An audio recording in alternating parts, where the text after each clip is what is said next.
Karena di dalam undang-undang kehidupan itu manusia tidak berdaya.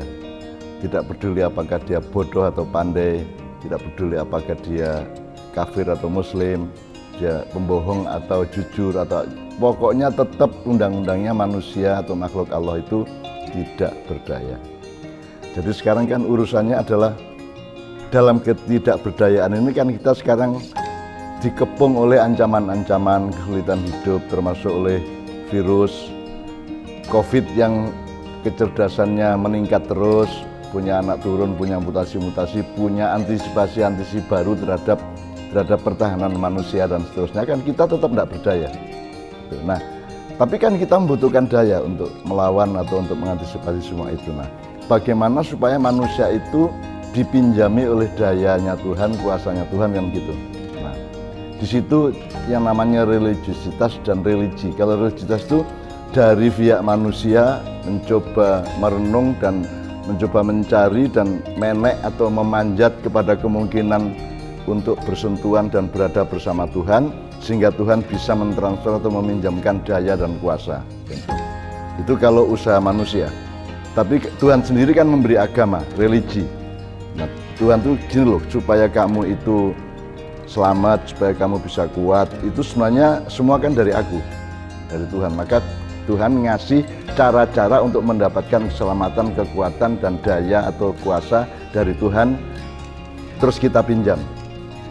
Kan di Ma'iyah kita sudah hafal, Nabi Musa itu bisa membelah laut, tapi kan yang melakukan kan Allah. Jadi kalau Nabi Musa sekarang ke sini, kita ajak ke Padang Tritris besok, terus dia mukul lautan di Padang Tritris, kan kita bisa pastikan tidak akan terbelah kecuali Allah memerintahkan air untuk terbelah. Jadi demikian juga Rasulullah SAW membelah rembulan atau mukjizat-mukjizat apapun, semua mukjizat Rasul, fadilah manusia dan karomah-karomah para wali, itu semua bukan milik Nabi, bukan milik manusia, bukan milik wali-wali. Itu milik Allah, dan itu sumbernya satu-satunya hanya Allah. Ya.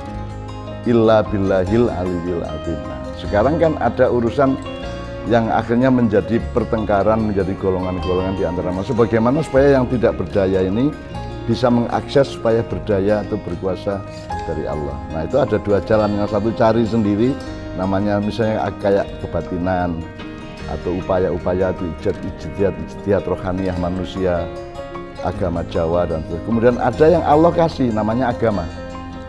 Ada yang dititipkan Nabi Ibrahim, Nabi Sulaiman, Nabi Musa, Nabi Isa, Nabi Muhammad. Itu kan Allah mempermudah supaya kita punya lorong atau ondo atau tangga untuk memanjat, supaya kita bisa memetik sebagian dari kekuatan Allah untuk kita pakai menghadapi tantangan-tantangan dalam kehidupan. Tetapi ini kan harus kita urus, bahwa ada orang yang memakai agamanya, dia punya tangga untuk memanjat ke Allah.